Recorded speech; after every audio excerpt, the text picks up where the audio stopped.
ഏവർക്കും നമസ്കാരം. Palakkad government Victoria കോളേജിലെ AKGCT അക്കാഡമിക് സബ് കമ്മിറ്റി യൂണിറ്റും പാലക്കാട് ജില്ലയുടെ AKGCT അക്കാഡമിക് കമ്മിറ്റിയും സംയുക്തമായി economic impact of restructuring Mahatma Gandhi national rural employment guarantee act എന്ന വിഷയത്തെ ആസ്പദമാക്കി ഉള്ള ഓൺലൈൻ ടോക്കിലേക്ക് ഏവരെയും സ്വാഗതം ചെയ്യുന്നു. പരിപാടി ആരംഭിക്കുവാൻ പോകുന്നു. ഔദ്യോഗികമായി ഏവരെയും സ്വാഗതം ചെയ്യുന്നതിനായി വിക്ടോറിയ കോളേജിലെ AKGCT അക്കാഡമിക് സബ് കമ്മിറ്റിയുടെ മെമ്പറായ ആരതി ടീച്ചറിനെ ഏറ്റവും സ്നേഹപൂർവ്വം ക്ഷണിക്കുന്നു. Thank you, Alan. I'm switching over to English, also for the convenience of of Comrade Viju Krishnan. Honorable Chief Guest, Dr. Viju Krishnan, District Secretary of AKGCT, Brijesh, our Unit Secretary, Manikandan, Academic Committee Convener, Chantal, and all of you who have joined here today to listen to the talk. Today is indeed a special day for all of us, as we have with us Comrade Viju Krishnan, who does not need a formal introduction, but still, he is the General Secretary of All India Kisan Sabha and a Politburo member of the CPIM. He also was the president of the Jawaharlal Nehru University Students Union, a leader of the peasants. He is also a very known writer on agrarian issues. As Alan has already mentioned to you, today he will talk to us on the economic impact of restructuring the MGNREGA. Welcome to you, sir, on behalf of the AKGCT District Academic Committee and also the AKGCT unit of Government Victoria College. We're very happy to have you with us. Also, I next invite Sri Brijesh, who is the Secretary of District AKGCT Committee. I invite our Unit Secretary Manikandan sir and the Academic Committee Convener Chantal. I extend a hearty welcome to the technical team of experts led by Dr. Suresh and Sri Alan Alex. Welcome also to one and all of you present here for this event today. I next invite Sri Brijesh to chair the session and to deliver the presidential address. Brijesh, over to you. Hi, sir. നമുക്കറിയാം ഇന്ന് വളരെ സന്തോഷമുള്ള ദിവസമാണ്. പാലക്കാട് ജില്ലയുടെ association of Kerala government college teachers എന്ന സംഘടനയുടെ academic പ്രോഗ്രാമായിട്ടുള്ള ഒരു സെഷനാണ് ഇപ്പോൾ നമ്മൾ ആരംഭിക്കാൻ പോകുന്നത്. നമുക്കേറെ അഭിമാനകരം എന്ന് പറയുന്നത് തീർച്ചയായും നേരത്തെ സൂചിപ്പിച്ച പോലെ വിജുഭൂഷൺ സാറുടെ ഒരു സാന്നിധ്യമാണ് ഈ പരിപാടിയുടെ ഏറ്റവും ഒരു പ്രത്യേകത എന്ന് പറയുന്നത്. നമ്മൾ ഇന്ത്യ കണ്ട കഴിഞ്ഞ ഈ നൂറ്റാണ്ടിലെ ഏറ്റവും പ്രധാനപ്പെട്ട ഒരു സമരം എന്ന് പറയുന്നത് നമ്മുടെ ഓർമ്മയിൽ കണ്ടിട്ടുള്ളത് അറിയാം, കർഷക സമരമാണ്. ഈ കർഷക സമരത്തിന് മുന്നിൽ നിന്ന് നയിച്ച ഒരു വ്യക്തിയാണ് നമ്മുടെ പ്രിയങ്കരനായ വിജുഭൂഷൺ സാർ. ഒപ്പം തന്നെ ഇന്ന് നമ്മോട് ഈ വിഷയം സംസാരിക്കുന്നത് നമുക്കറിയാം. ഇന്ന് കഴിഞ്ഞ ശീതകാല സമ്മേളനത്തിൽ 19 ദിവസം മാത്രം സമ്മേളിച്ച ഈ നമ്മുടെ പാർലമെന്റ് സമ്മേളനത്തിനകത്ത് പാസ്സാക്കപ്പെട്ട ഒരുപാട് ബില്ലുകളുണ്ട്. പക്ഷെ അതിനകത്ത് ഏറ്റവും ജനങ്ങളെ ദ്രോഹിക്കുന്ന രീതിയിലുള്ള, ഏറ്റവും സാധാരണക്കാരായ മനുഷ്യരെ ദ്രോഹിക്കുന്ന ഒരു ബില്ല് എന്ന രീതിയിൽ നമുക്കറിയാം നമ്മുടെ MGNREGA ആക്ടിനെ ആകെ മിസ് ഇന്റർപ്രറ്റ് ചെയ്യുകയും അതിനെ ഒരു വല്ലാത്ത രീതിയിൽ റീസ്ട്രക്ചർ ചെയ്യുകയും ചെയ്തിരിക്കുകയാണ്. ഈ അവസരത്തിൽ അത് എങ്ങനെയായിരിക്കും നമ്മുടെ ഇന്ത്യൻ എക്കോണമിയിലകത്ത് ഈ സാധാരണ ജനങ്ങൾക്കകത്ത് അത് എങ്ങനെ ബാധിക്കുമെന്നും അതിനെ അകത്ത് നിന്നുണ്ടാവുന്ന അനന്തര ഫലങ്ങളെ കുറിച്ചും ഇത് എങ്ങനെ നമ്മളെ വിശദമാക്കുക എന്നതാണ് സാറ് ഇന്ന് നമ്മളോട് സംസാരിക്കുന്നത്. വളരെ സ്നേഹത്തോടെ അഭിമാനത്തോടു കൂടി വിജുഭൂഷൺ സാറിനെ പ്രസന്റേഷന് വേണ്ടി ക്ഷണിക്കുകയാണ്. നന്ദി. Thank you, dear comrades from AKGCTA, and also Comrade Brijesh, who is presiding over this program. It is a very happy occasion for me to be addressing comrades and friends from the Victoria College and also opinion builders who are shaping young minds. It is very relevant that you have chosen a current topic, most importantly on the issue of rural employment, which is, I think, very much in need of discussion. Before going into the actual topic which you have mentioned about the economic implications, I would like to place about a bit about the context in which this kind of a bill. It is important to note that this kind of a legislation is being brought in the name of increasing the days of employment guarantee in the rural areas. What is the reality? We have to understand. In our country, from 1991 onwards, there has been the implementation of the neoliberal economic policies. And these neoliberal economic policies, especially in the field of agriculture, has led to a situation where the costs of production have been continuously rising, and farmers' produce is not getting the remunerative price. And in such a circumstance, we are having a situation where the farmers are pushed into extreme indebtedness, and also there have been a acute agrarian crisis which has led to a huge number of suicides by the farmers in our country. From 95 to 2014, it is according to the National Crime Records Bureau, more than 3 lakh farmers had committed suicide. So this, whether it is the Congress rule, during the Congress rule or the BJP NDA rule, this kind of phenomena has been continuing. But in 2014, there was a significant departure when the 2014 elections came up. The BJP and Narendra Modi specifically mentioned that the agrarian crisis would end if the BJP had come to power, and farmers would get remunerative price according to the Swaminathan Commission recommendation of at least 50% more than the cost of production. It was also promised that seeds, fertilizers, pesticides would be provided at subsidized rates. It was also promised that credit would be provided at less interest rates. Water would be provided to every field. And if there is a crop loss, then there would be insurance provided by the government. In addition to that, another important claim by the BJP and Narendra Modi was that the rural employment for the agriculture workers would be increased to 200 days per year and higher wages. These were some of the promises, and in effect, these were the charter of demands in the any farmer organization, any agriculture workers organization. If you look at their charter of demands, the BJP manifesto carried almost all those demands as their promises for the farmers and the rural poor. So it was also said that the farmers' suicides would end if the BJP came to power. But in the from 2011 till now, if you look at the situation, what is the situation as far as the farmers and rural poor are concerned, especially the agriculture workers and the landless, the oppressed sections, the Dalits and Adivasis? It is there has been a sharp increase in the crisis of the farmers and rural poor, and this situation has led to an unprecedented kind of increase in the suicides by farm dependent people, not just farmers, but farmers, agriculture workers, and the also the rural workers. Huge increase. If you look at the National Crime Records Bureau figures, it is not any All India Kisan Sabha or Agriculture Workers Union figures.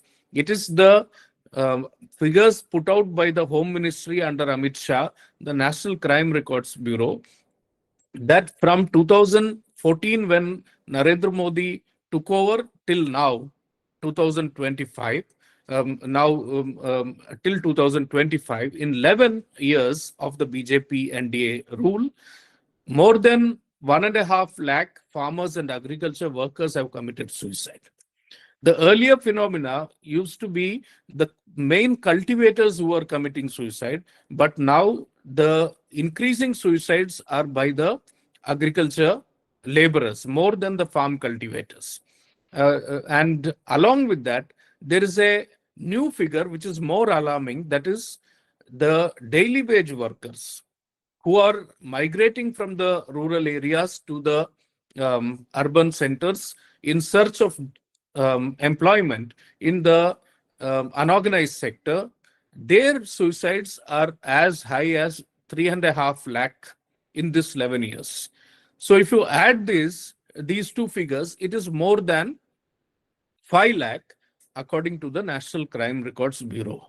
This does not include women. This does not include the sharecroppers or the tenant cultivators. It does not include landless. It does not include the Dalit cultivators. And even more shockingly, only 12 states have given figures about the suicides by the daily wage workers. So you can imagine the numbers are much, much higher. It could be not 5 lakh, it would be surely more than 10 lakh suicides which have taken place between 2014 and 2025. This is a phenomena which we cannot see in the entire history of humankind anywhere in the world, that due to the government policies, such a large number of the rural poor and the peasantry are forced to commit suicide. This is the situation which is existing in our country. Here it is important to note, in 2005, when the Mahatma Gandhi National Rural Employment Guarantee Act came into being, it was as a result of continuous demand for guaranteeing 100 days of work or ensuring employment in the rural areas that the UPA government, with a dependent on the left parties for their continuation, was forced to bring in this Mahatma Gandhi National Rural Employment Guarantee Act. What was the positive about this act is it was a demand-driven act, so that whenever there was demand for employment, it had to be provided, and it had to be provided within 15 days. And if employment could not be provided, then it had to be there had to be unemployment wage to be given, some compensation to be given to the worker. So this was the decision of the UPA government in 2005. It was announced with much fanfare by Manmohan Singh, if I remember right, from the drought hit district of Andhra Pradesh, Anantpur. Anantpur is actually one after Jaisalmer. It is the place which is threatened with desertification. Fastest desertification is happening in Anandpur. It was from there that Manmohan Singh had announced this scheme. So that the actual objective was to ensure the migration from rural areas can be curtailed and some employment, gainful employment, could be provided to the workers in the rural setting itself, so that would ensure firstly some kind of an economic security. The situation of extreme hunger which India is already facing, the rural poor would be able to provide for the family's food requirements and so on. These were the concerns that drove it. So it was a demand driven. Anytime there is a demand, it can be this employment had to be provided. It was universal. Anyone could work under it. There were no restrictions. There were no restrictions even during the peak agricultural season. So during peak agricultural season, since there would be no restriction, it also ensured that the bargaining power of the rural poor, the rural agriculture workers, they got the strength to bargain with the rich landlords and the richer sections of the peasantry to ensure they get better wages during that time. We all know this is in a situation wherein there is, due to increased mechanization, even in agriculture, the days of work are shrinking. But from 2005 till now, if you look at what is the situation, whether we are able to provide 100 days of work, that so far no state has been able to provide 100 days of work. The best performing state was the left front ruled Tripura earlier, when they had been able to provide for the Adivasi people up to 92 days of employment, and I think about 89 days at least overall average in the state. That was the best performing state. Even now, it is the left Democratic Front LDF government in Kerala, which is one of the best performing as far as the NREGA is concerned. If you look at the functioning of the BJP ruled states and the Congress ruled states, the functioning of the NREGA has been dismal. So what is the situation? While Narendra Modi had promised for 200 days of work, NREGA had promised 100 days of work. The average days of work available to the rural poor, the rural agriculture workers, landless peasants, has been on an average around 50 days. That is the reality. When Narendra Modi came to power, almost immediately in the parliament, he made an open statement that the MGNREGA is a monument to the, actually it's a monumental failure of the UPA government, and it would be kept so to expose the failures of the UPA government. But the fact is that despite it not giving employment to people for 100 days in a year, it was still able to actually stop the huge footloose migration which was going on from rural areas to the urban areas. That to some extent it could stop. Even during the COVID period, during the pandemic, the government had to resort to employment generation through the NREGA, and proving very well the efficacy of such a scheme to ensure that it could reduce migration, it could ensure some kind of an economic stability for the rural poor. That is the situation which was existing. But if you look from 2014 till now, the demand increasingly by all groups who have been dealing with NREGA, the agriculture workers organizations, farmers organizations, civil society groups, and experts, have been that to provide 100 days of work, more than about 2.2 lakh crores was required. But this government, what has been spent in the budget, allocated in the budget, was around 89,000 only. So it is in such a circumstance that the BJP has now suddenly come up with the Viksit Bharat Ji Ramji Act. See the name itself, how it is Viksit Bharat Guarantee for Rozgar and Ajivika Mission Gramin. Very clearly, they have decided to do away with Mahatma Gandhi's name, and they have very cleverly tried to name it. It's not an English, not named in English, except guarantee and mission, two words which are in English. All the rest is drawn from Sanskrit or Hindi. So you have Viksit Bharat Guarantee for Rozgar and Ajivika Mission Gramin. Why Gramin? The rural maybe. That is the intention. So you get a name like VB G Ramji. G Ramji, very clearly indicating the reference in the, especially in the Hindi speaking regions, to the Hindu god Sri Ram. So that is what we are seeing in this.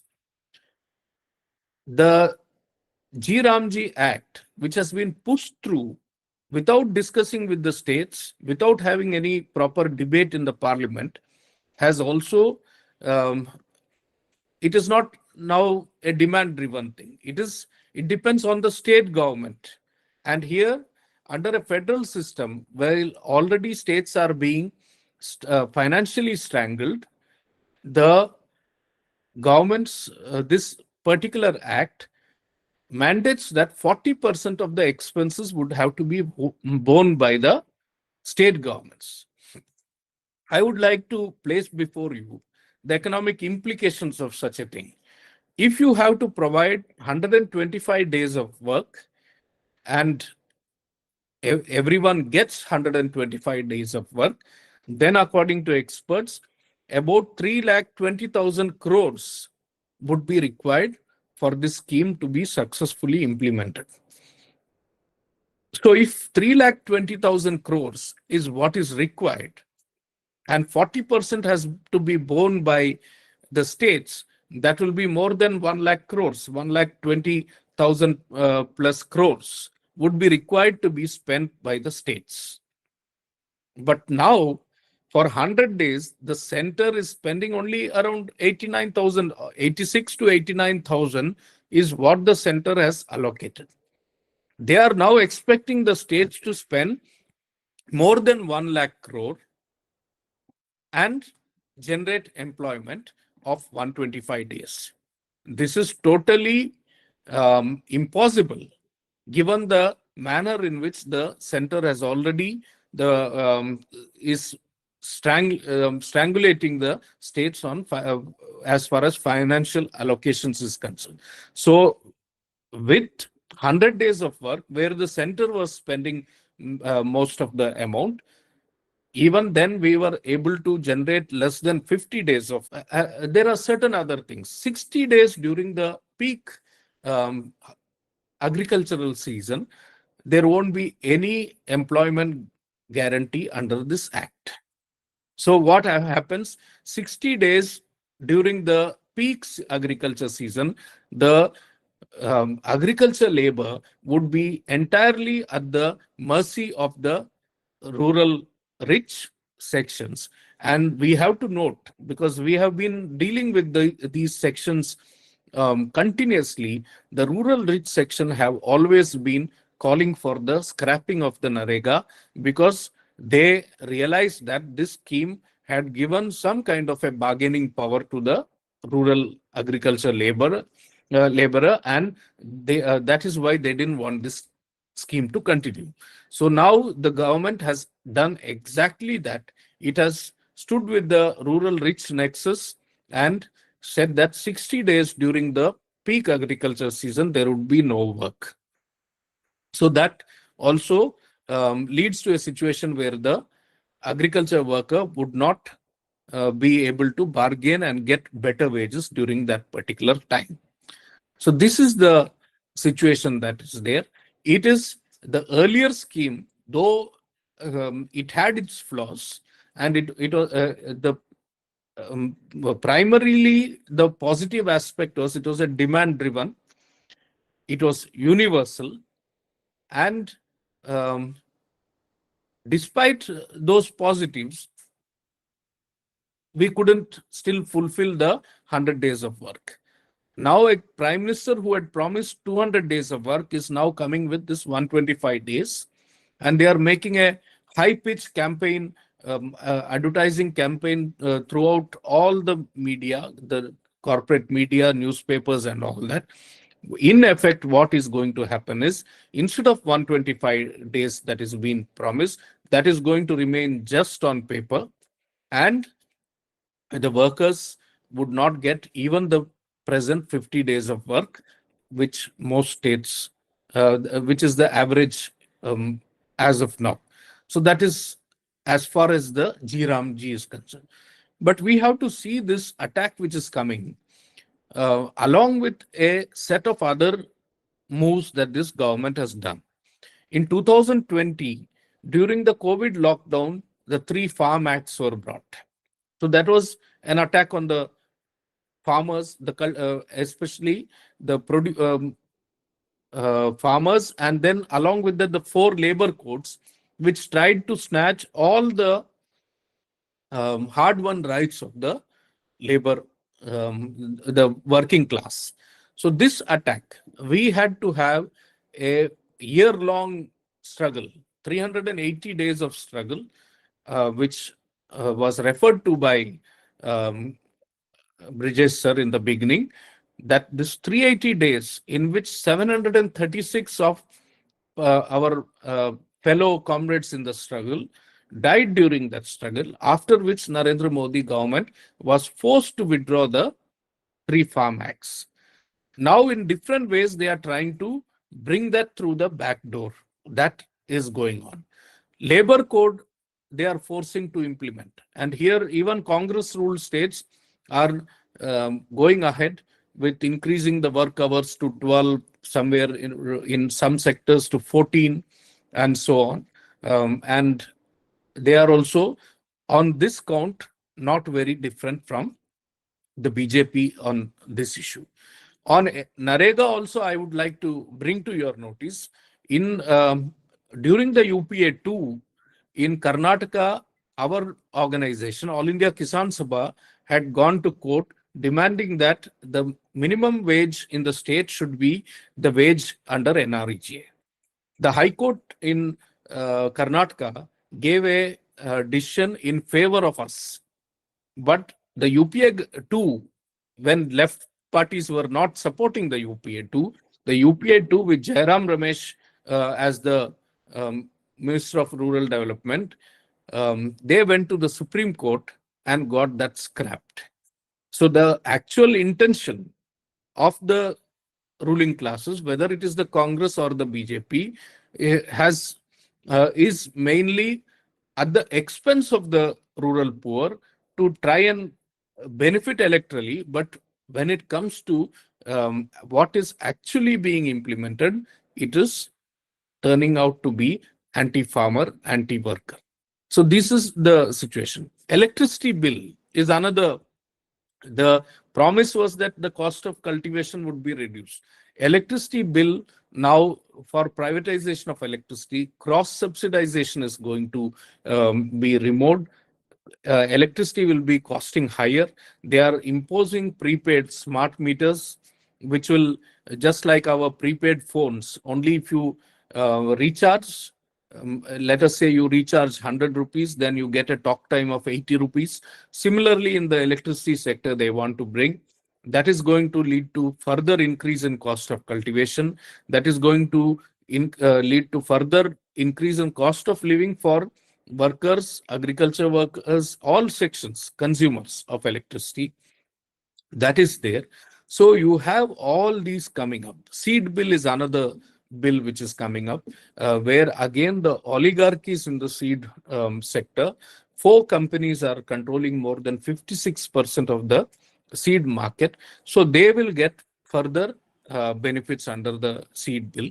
So it's an all-round attack on the farmers, agriculture workers, and the working class. So this is something to be noted. It is very clearly at the behest of the corporate cronies and at the behest of people like groups like the Adanis, Ambanis, Tatas, Birlas. All the the nation's resources are being given away to these corporate entities. Our forests, our mineral resources, our rivers are being given away to the corporate companies. So that kind of a model is being brought here by the BJP-led government. So against this, what we have shown through our struggles is that a united struggle, no government can stand in front of a workers and agriculture workers with the support of all other toiling working people, including teachers and others. Because during those struggles, we had different sections coming forward in support of us. Nation for Farmers, under the banner of Nation for Farmers, Teachers for Farmers, Journalists for Farmers, Students for Farmers, that kind, a solidarity could be built.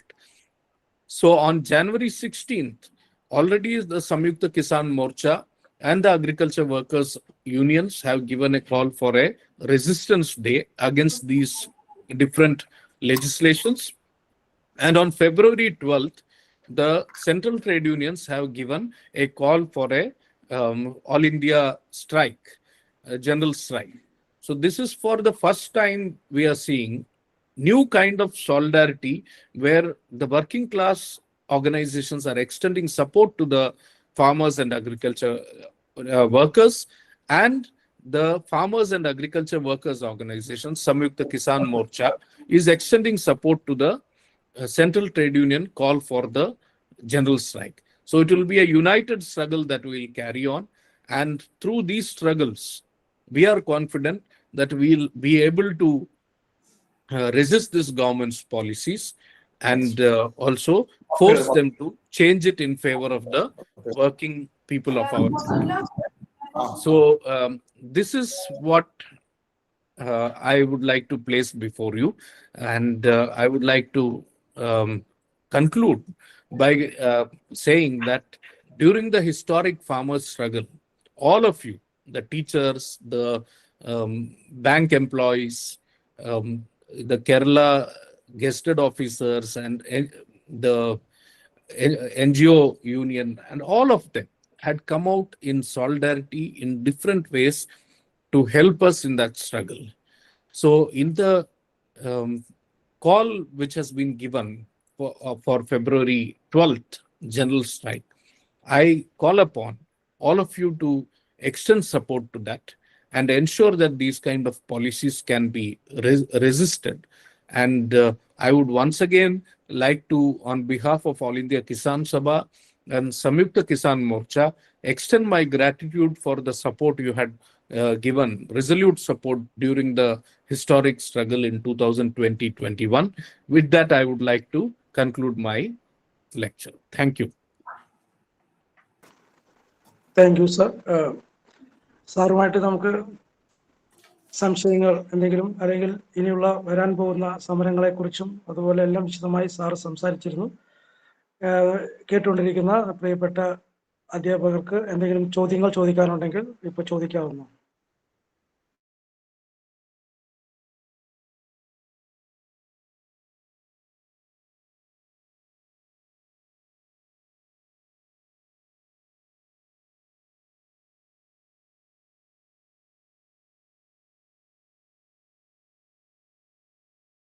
Sir, hello. Shall I ask? Yes, please.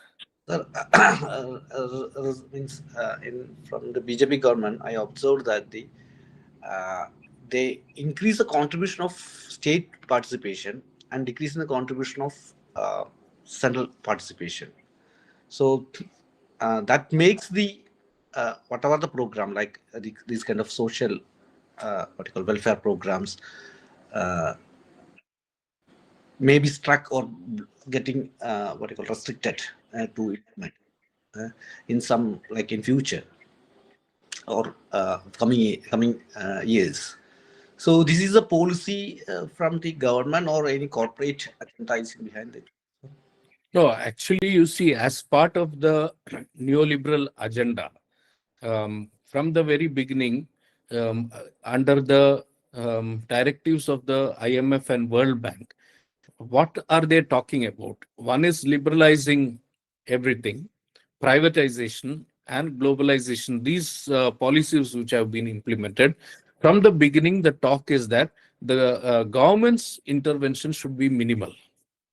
So even during the early 1930s, after the Great Depression, when many of the countries had adopted welfare measures with people like John Maynard Keynes and others trying to propagate it in a big way.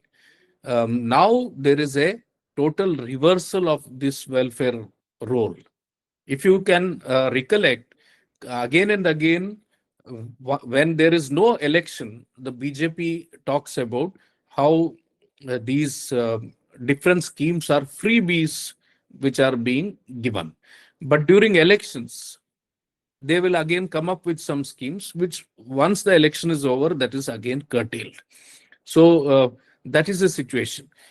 One aspect which is there as far as this is concerned, when you look at the restrictions on the rights of the working class through the 4 labor codes, this kind of a situation where you are not having enough employment guaranteed at the rural areas, the footloose migration is going to further increase.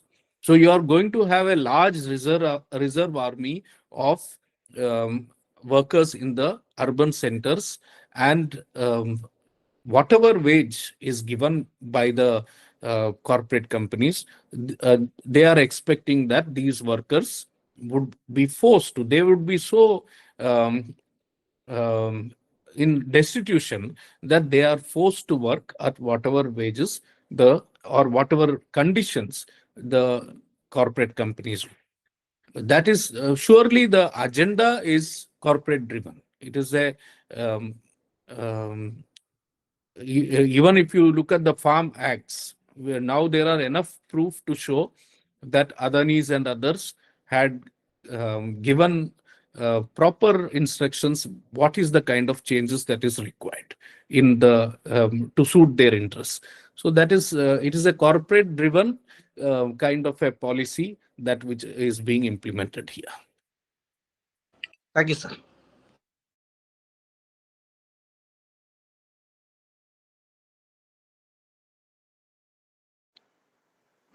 ഇനി ആരെങ്കിലും ചോദിക്കേണ്ട സമയമാണ്.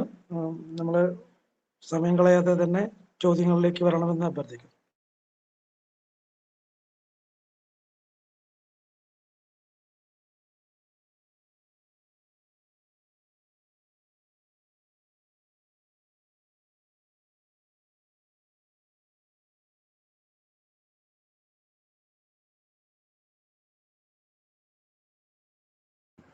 Sir, may I?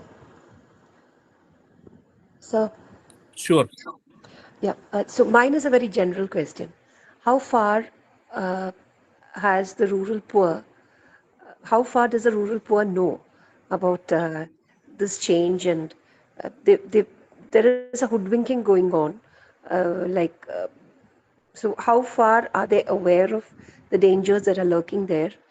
And what are we going to do? What are we supposed to do as, people who can, take this message across?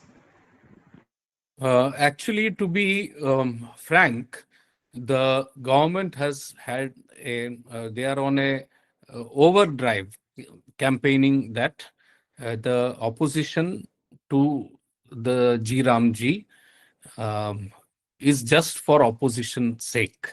And in effect, they are going to provide 125 days of work. So there is among the rural workers, that kind of a confusion is there at some level. But we have also planned an extensive campaign across the country where with proper material explaining to the rural poor in simple language, in their own language. So literature has been produced, which is being translated into all languages. And we are also planning house-to-house kind of visits in which we will be explaining these policies. And on some issues, it's not that we know more than the rural poor. They realize very well when someone says that 60 days during the peak season, there won't be the Narega. They understand why, to whose benefit those are, that is being done. So while they may not be educated or that way literate in big way, these simple facts the rural poor also understand. That is something which um, we are confident that they will realize very soon. And our campaign also, disseminating all information, will help in taking countering.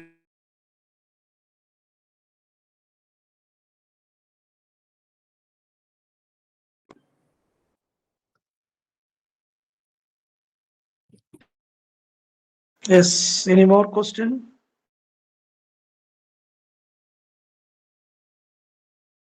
Hello, sir. Yeah. Yes, പറഞ്ഞോളൂ. സുജാതൻ പറഞ്ഞോളൂ.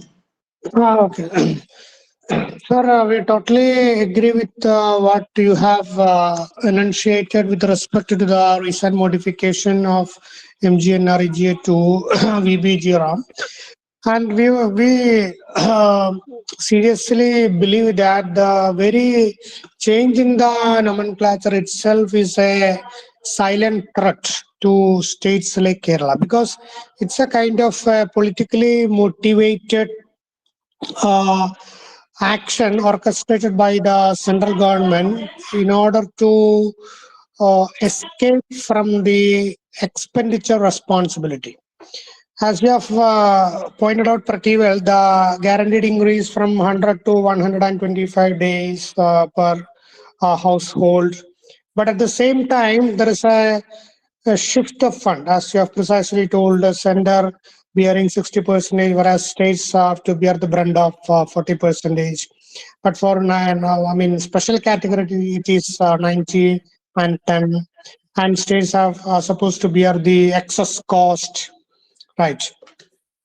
Similarly, what is all the more alarming as well as baffling is that there is a centralization with respect to the fixation of wage, because there is no mandatory link to minimum wage.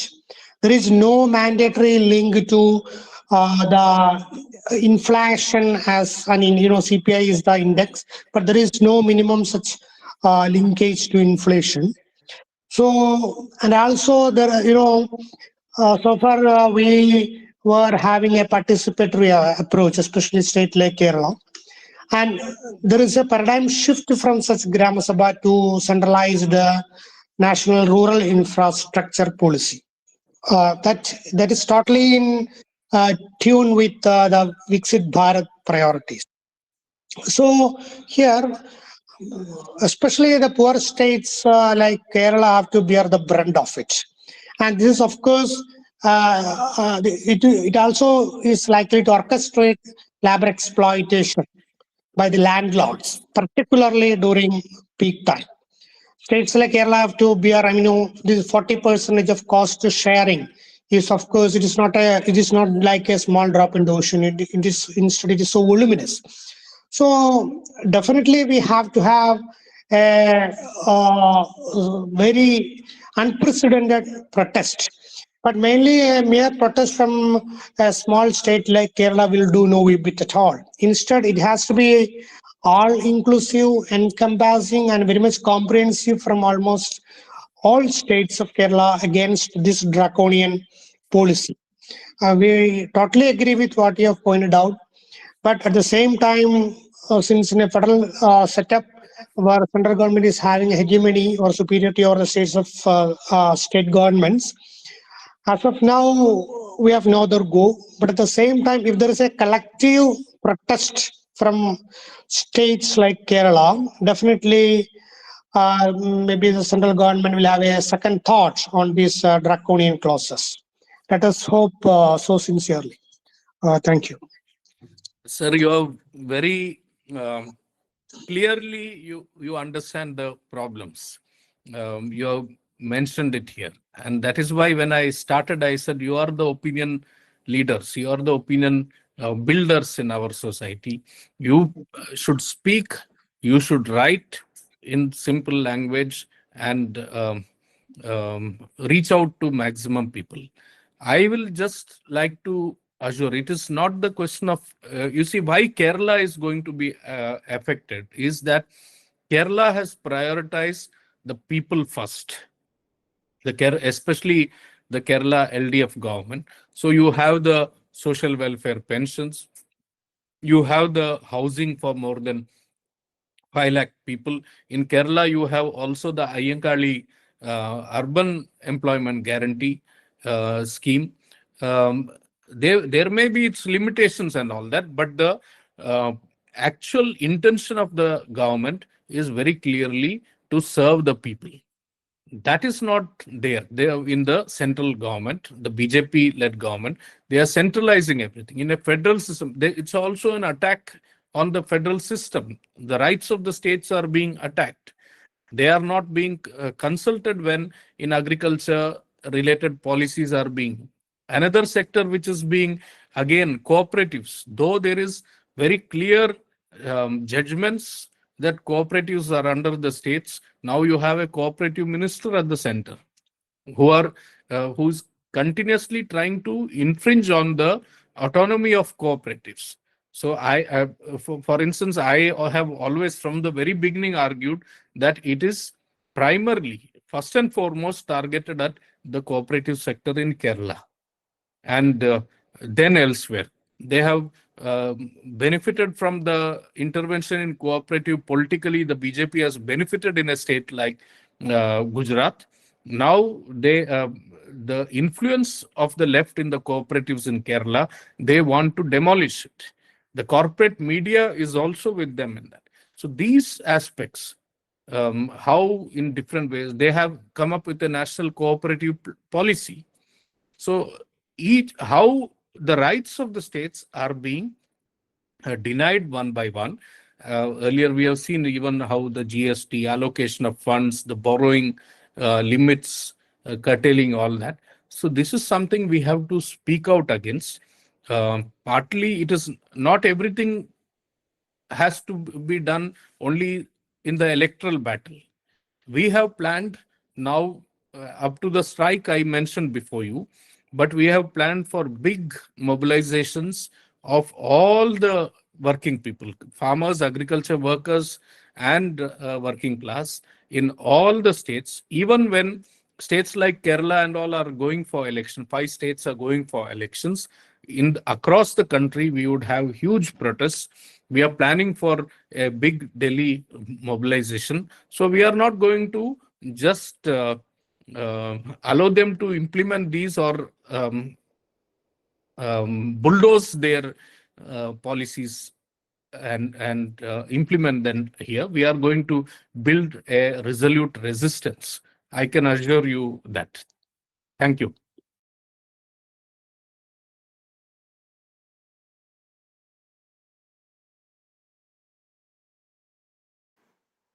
Any more question?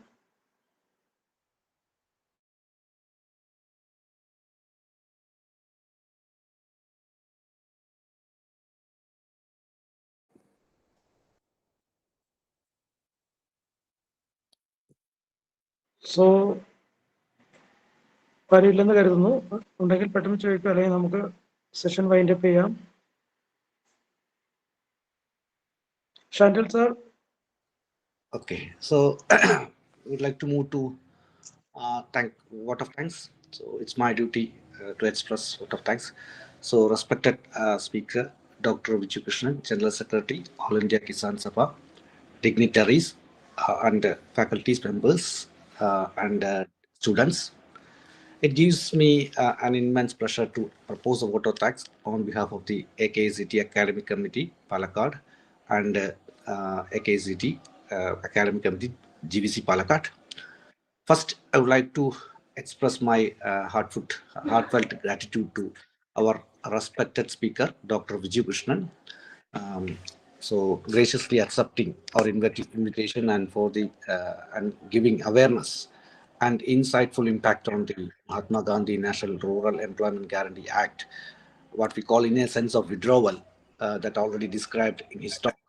And so what we know that the surety of the agriculture sector or the common people which is having low income was become unsure. And thank you, sir, for truly educating us. Thank you. Thank you. And my sincere thanks to either the teacher Brijesh sir, Alan, Suresh sir, Ritu teacher for their effort and motivation which made this event possible. And also, I express my sincere thanks to all the faculty members, students, and friends who participated this program and become a very successful and program. Thank you all. Thank you, sir. Okay. Thank you. Okay, we'll meet sometime when I come. Okay. Okay. See you, sir. Yeah.